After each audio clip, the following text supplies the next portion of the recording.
Hello guys, welcome to another video of stock market friends. Short fin Bharat limited guys, इस IPO का आज day 2 का subscription open हो रहा है, यानी कि लाइव सब्सक्रिप्शन। जीएमपी कितना चल रहा है, लिस्टिंग कितना मिलेगा, परफॉर्मेंस कैसा रहा, फाइनल डिसीजन क्या ले, इन सभी पॉइंट्स को डिस्कस करेंगे। ये कोई रिकमेंडेशन वीडियो नहीं, इसलिए जो भी फाइनल डिसीजन होगा अपने रिस्क पर लीजिएगा। चलिए फ्रेंड्स, वीडियो को स्टार्ट करते हैं।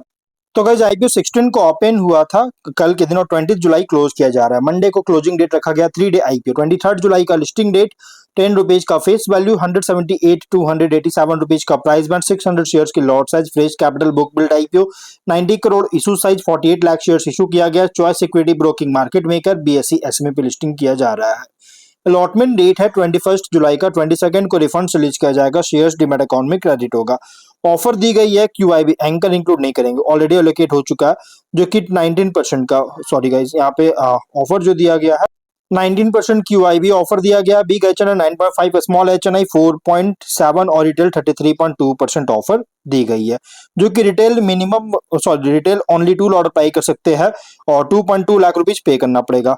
Small HNI minimum 3 lot apply कर सकते हैं, 3.3 लाख पे करना पड़ेगा। मैक्सिमम 8 लॉट अप्लाई कर सकते हैं और 9 लाख रुपीज पे करना पड़ेगा। Big HNI minimum 9 lot apply कर सकते हैं, 10.1 लाख रुपीज पे करना पड़ेगा। मैक्सिमम कोई लिमिट नहीं है, लेकिन अगर 5 टाइम सब्सक्राइब होता है स्मॉल एचएनआई बिग एचएनआई में, तो आपको मिनिमम लॉट होगा। जैसे small HNI only 3 lot, big HNI only 8-9 lot allotment किया जाएगा अगर 5 टाइम सब्सक्राइब होता है तो।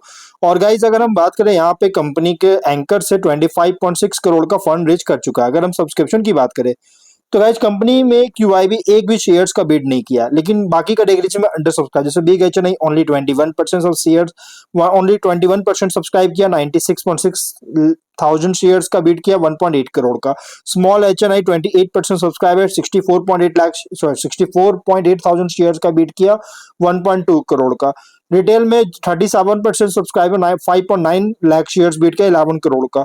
Total 24% subscription, 7.6 lakh shares beat किया, 14 करोड़ का। और 549 एप्लीकेशन सबमिट होता हुआ देखने को मिल रहा है, और ये डे 1 सब्सक्रिप्शन है जो कि अंडर सब्सक्राइब है। जीएमपी की बात की जाए तो 22 रुपीज का जीएमपी ट्रेड कर रहा है, 11.7% का एक मॉडरेट प्रीमियम पे लिस्टिंग गेन एक्सपेक्ट कर सकते हैं। 209 रुपीज का एस्टिमेटेड लिस्टिंग प्राइस, 13,200 रुपीज का एस्टिमेटेड प्रॉफिट सिंगल लॉट पर मिल सकता है। बिजनेस की बात करें तो कंपनी का बिजनेस अगर देखा जाए तो ये कंपनी मैकेनाइज्ड और ऑटोमेटेड पार्किंग सॉल्यूशंस का टर्नकी बेसिस पर प्रोवाइड करने का बिजनेस में इंगेज है। और अगर फाइनेंशियल अगर देखें तो फाइनेंशियल बहुत तेजी से ग्रोथ हो रही है, और 26 में 118 करोड़ का रेवेन्यू, 17.3 करोड़ का प्रॉफिट, और एवरी फाइनेंशियल ईयर बहुत स्ट्रॉन्ग ग्रोथ देखने को मिल रहा है। और ऑर्डर बुक है ऑन हैंड 534.4 करोड़ का 31 मार्च के डेटा के अकॉर्डिंग। ऑर्डर बुक बहुत बड़ा है, जो कि बिग ऑर्डर बुक इसका मेन अट्रैक्शन है, क्योंकि कंपनी के ऊपर जो है बहुत, जो इसका जो ऑर्डर बुक है ना 534 करोड़ का, ये बहुत ही बड़ा ऑर्डर बुक है, और यही इस कंपनी का मेन अट्रैक्शन है। अगर हम बात करें गाइस पीयर्स का, तो लियोटेक इंडस्ट्रीज, नर्मदिश, ब्रास इंडस्ट्रीज, एप्रिल पेपरटेक, ये सब इसके कॉम्पिटिटर है।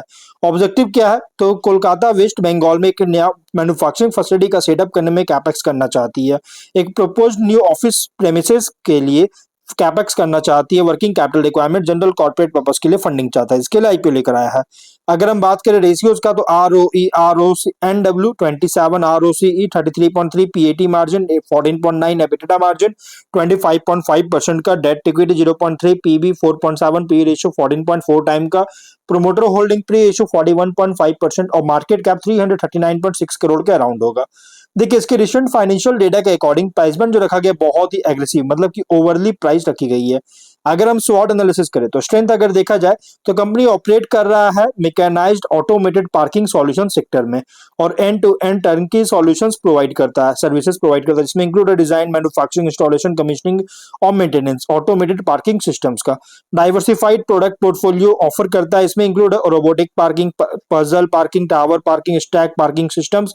स्ट्रॉन्ग एग्जीक्यूशन ट्रैक रिकॉर्ड है residential, commercial, institutional, public infrastructure projects में, और डोमेस्टिक और इंटरनेशनल दोनों मार्केट में प्रेजेंस है, जिसे बिजनेस डाइवर्सिफिकेशन सपोर्ट करता है।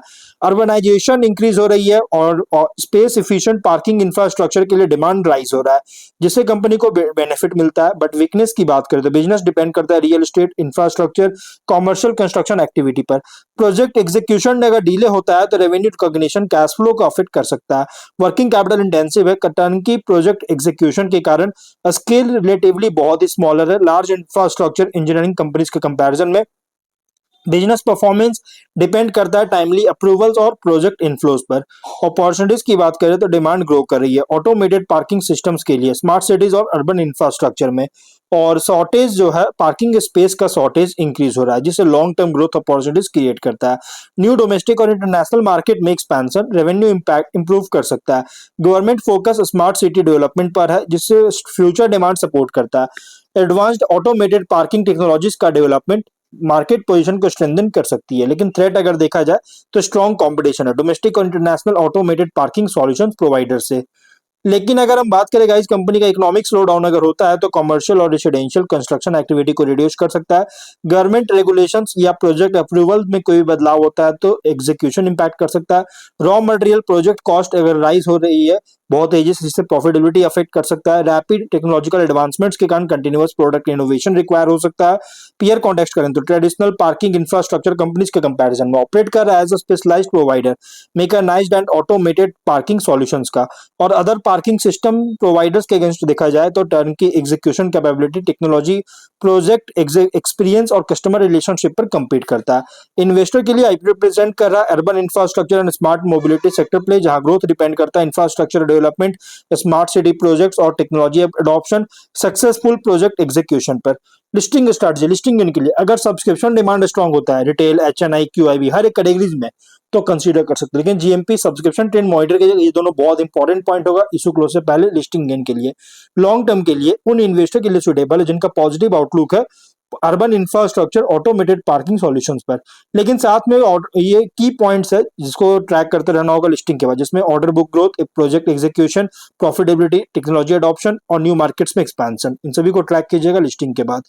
स्ट्रैटेजी वर्डिक्ट, लिस्टिंग के लिए अगर सब्सक्रिप्शन डिमांड जीएमपी सपोर्टिव होता है तो सेकंड थॉट ले सकते हैं। लेकिन लॉन्ग टर्म के लिए उन इन्वेस्टर के लिए सुटेबल है जिनका लॉन्ग टर्म व्यू है smart infrastructure automated parking solutions पर। बाकी फाइनल डिसीजन जो लीजिएगा अपने रिस्क पर लीजिएगा। देखिएगा आप रिस्क सीकर्स है, कैश एक्स्ट्रा में है, और अगर आप मीडियम टू लॉन्ग टर्म के लिए कंसीडर करना चाहते हो तो आप इसमें कंसीडर कर सकते हैं, अप्लाई कर सकते हैं। बट फाइनल डिसीजन आप अपने रिस्क पर लीजिएगा मीडियम टू लॉन्ग टर्म के लिए। और गाइस वीडियो यहीं पर एंड करता है। अगर कोई डाउट है कमेंट बॉक्स में पूछे। मिलता है नेक्स्ट वीडियो में। Bye bye.